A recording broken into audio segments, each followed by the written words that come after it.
Gidi, qué capacidad. Se nota que tenés mucha práctica en el diálogo con las personas.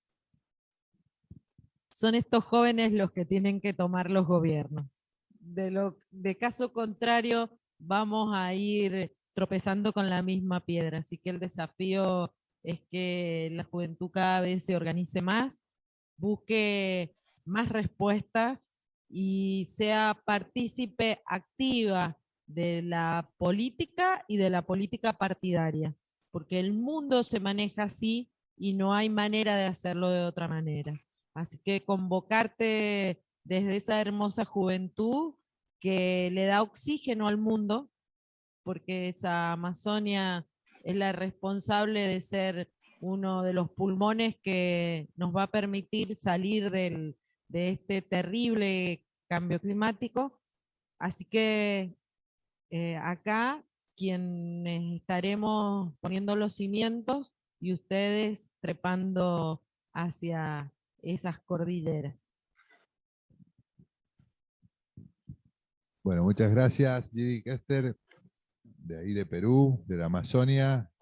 Ahí seguimos entonces ahora con la intervención de nuestro queridísimo amigo humanista de Costa Rica, JR José Rafael Quesada. JR para los amigos, él es vicealcalde de Montes de Oca, un lugar ahí de Costa Rica que debe ser un lugar hermoso, ¿no? Adelante. Sí, es hermosísimo. Muchas gracias, Juanjo, muchas gracias y un saludo a todos y todas los presentes, a los amigos que se han sumado. Es un gusto y un honor estar en este foro, que es su segunda presentación, su segunda edición. Y bueno, quiero solicitarte permiso para compartir unas diapositivas que traje conmigo. Creo que alguien tiene que autorizarme ahí, el técnico o vos, para poder presentar brevemente. Juanjo.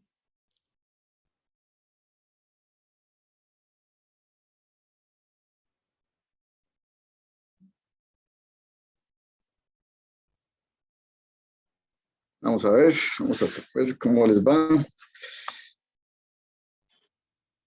Ahí aceptamos. A ver. ¿Se ha podido? Vamos a ver. No, todavía no. Tienes que ubicarte en la lista de los participantes y en mi nombre autorizarme como host o co-host. Una cosa así. Breve.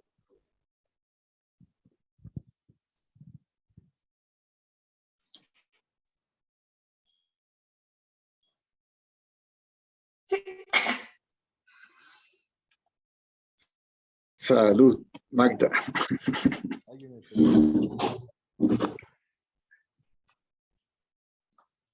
Vamos a ver.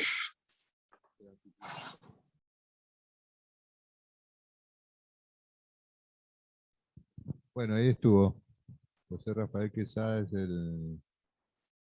Vamos a ver, ahora sí. Perfecto. Ahora sí, vamos a hacer... Y ahora sí están viendo la presentación, ¿verdad? Sí, sí. Perfecto. Ahí vemos perfecto. Listo. Ven, esa ranita que se ve ahí es de la ranita. Esa es la fotografía en la entrada de mi casa, por si acaso, en Montes de Oca, que es un territorio, un municipio muy pequeño al este de la ciudad capital San José, que tiene unos 70,000 habitantes, pero tenemos la mitad del municipio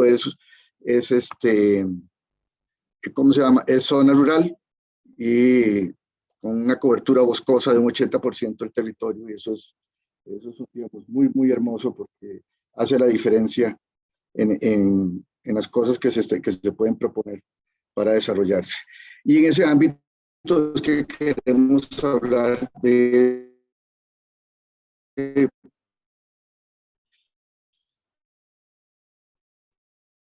vamos a ver, tal y como y cómo está perjudicando a toda la población mundial. Prácticamente en este momento no hay nadie, no hay ningún poblado en el mundo que no esté sujeto a olas de calor, a olas de frío, y en verdad no debería ocurrir, a inundaciones, a lluvias muy fuertes, a temperaturas elevadísimas en diferentes sitios. Y todo esto lo que conlleva es a que nos demos cuenta que estamos en una verdadera emergencia climática global mundial. Vamos a ver, aquí está. Estas palabras de la voluntaria Vanessa Nakate, embajadora de buena voluntad de UNICEF, son prácticamente lapidarias, porque dice que a pesar de lo caluroso que ha sido este año en casi todos los rincones del mundo, probablemente será el año más fresco del resto de nuestras vidas.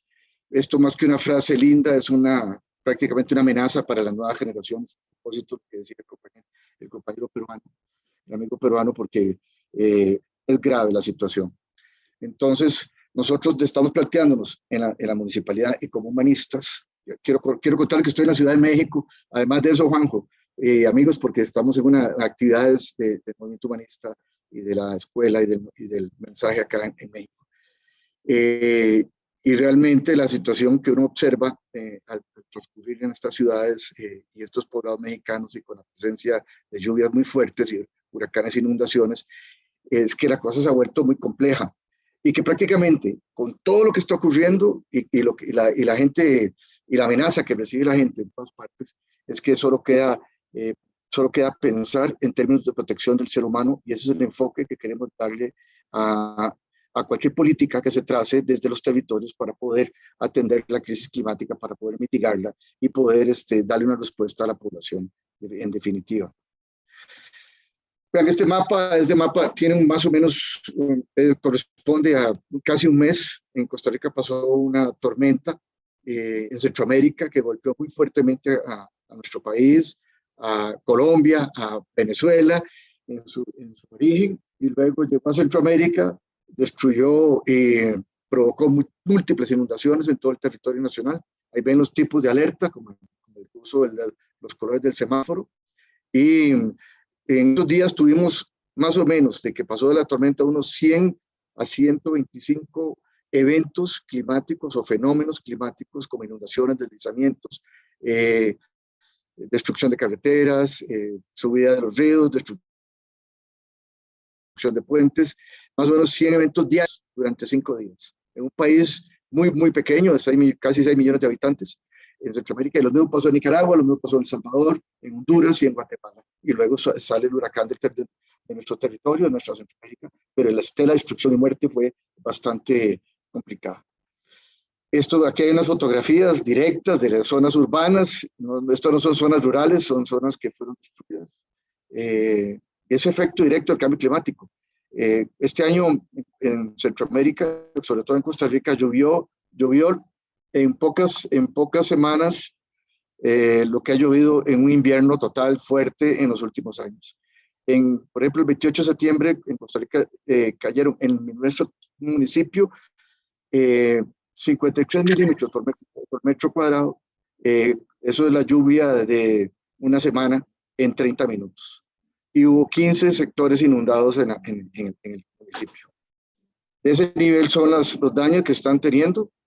Pero entonces eso nos lleva a trabajar el tema del cambio climático desde otra forma y proponer desde un municipio que estamos empoderados como Comisión Humanista en los procesos, y también con gente que no está necesariamente en una visión, pero que bueno, tenemos el problema encima, como decimos en Centroamérica.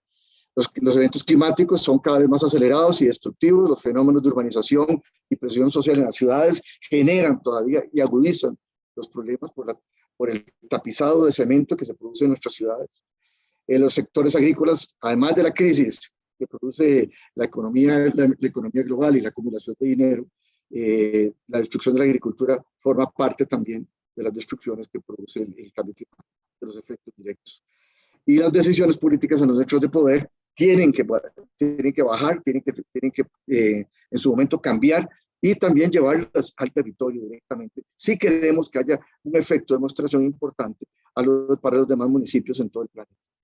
Las municipalidades tienen las características en los países que operan en territorios muchísimo más pequeños, a pesar de que sean municipios o ciudades muy grandes, como ocurre aquí en México, en el Estado de México.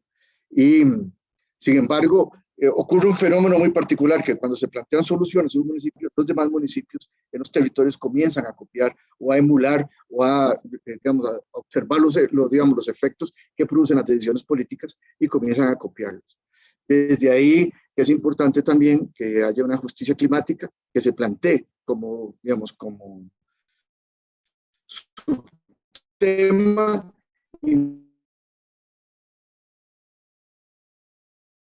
importante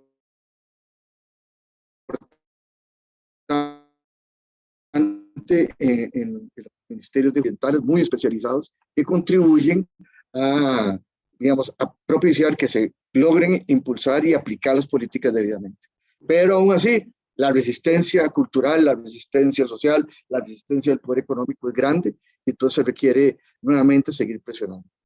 Vuelvo a decir que los casos extremos, que es una diferencia del cambio climático o la crisis climática, como decía, todos estos fenómenos de cambio de temperatura, las enfermedades colaterales que se producen.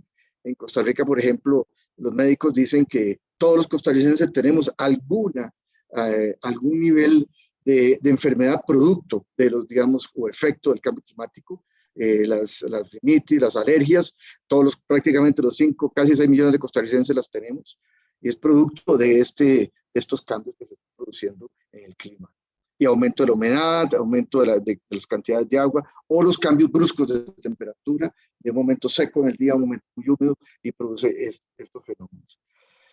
Entonces, estamos en estos momentos pasando de la atención, de la mitigación, por ejemplo, en derrumbes en las carreteras, ¿verdad?, a tratar de hacer transformaciones distintas con una política muy agresiva de regeneración de bosques y reforestación en todo el municipio y en los municipios, digamos, vecinos, que nos permite con nuestros viveros abastecer de árboles propios de la zona a nuestro municipio y a los municipios vecinos. Entonces, ¿de qué se trata una política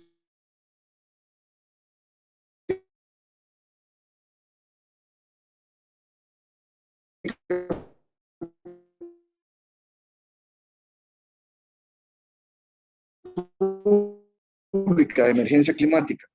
O sea, en la definición de los presupuestos de la institución para aplicar en mitigación y luego planificación digamos, de la atención de las emergencias o de la crisis o del cambio climático. Hay que accionar muchos comités municipales de emergencias con un enfoque realmente humanista, digamos, poner al ser humano como algo principal, pero sobre todo para cuidar a la gente, a las personas en las emergencias. Hay que hacer una coordinación de las acciones institucionales, comunitarias, y ahí incluyo las empresas y las personas con recursos que pueden contribuir efectivamente a atender la crisis en cada territorio.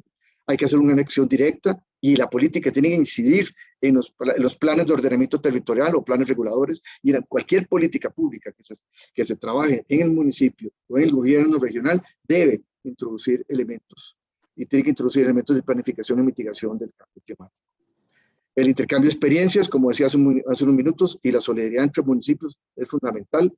Hay que hacer monitoreo y seguimiento, y para eso hay mucha tecnología que se puede aplicar a la observación, incluso tecnología de drones, en vez de estarlos usando en las guerras, poderlos usar para observar el clima y observar el territorio y observar los cambios que se están produciendo, digamos, para poder obtener un efecto de demostración de que sí se puede incidir directamente, incluso con pocos recursos, en la atención y mitigación del cambio climático, la atención de la crisis.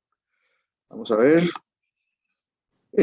Bueno, aquí nosotros en la municipalidad, nuestros funcionarios hacen un trabajo permanente, diario, de planificación. Tenemos cuadrillas permanentes y maquinaria digamos, de muy alta tecnología que se invierte para remover obstáculos, para atender el alcantarillado pluvial, para atender las quebradas y limpiar y poder evitar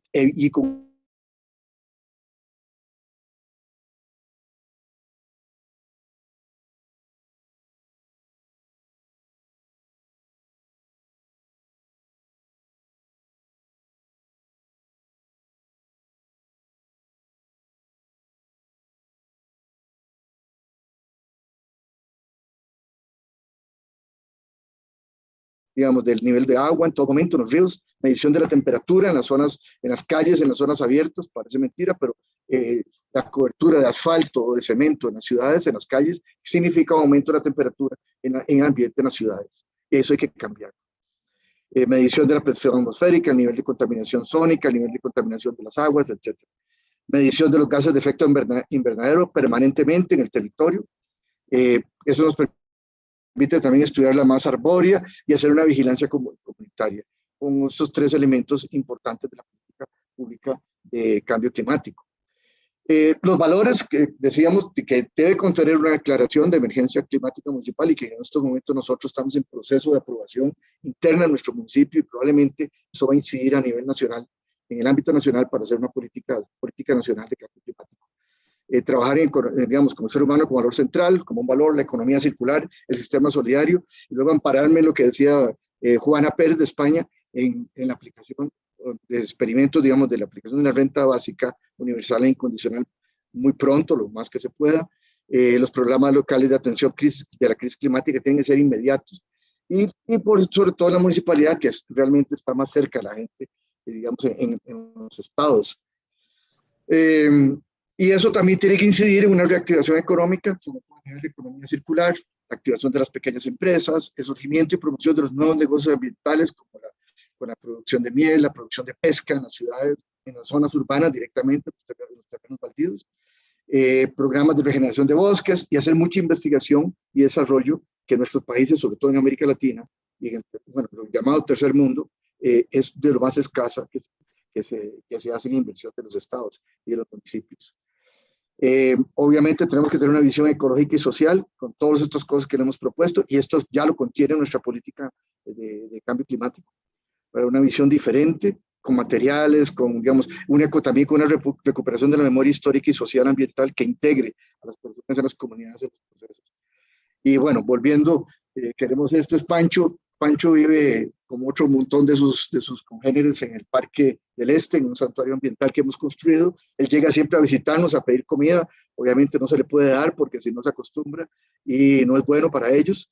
Tenemos muchísimos, estos animalitos se llaman pisotes, yo sé que todos están no, este es un mapache, perdón, pues Antifaz lo demuestra por delincuente que es, buscando comida, y los cuidamos muchísimo, pero también están cerca de las ciudades y también son parte del efecto del cambio climático. Cuando encuentran comida en los bosques, van a la ciudad a buscar su comida. Y hay que tener mucho cuidado con eso. Y es parte también de las medidas que deben tomarse en protección animal y bienestar animal. Bueno, eso es un poco el planteo para hacer un efecto de demostración de que sí se puede atender la crisis climática en los territorios. Muchas gracias.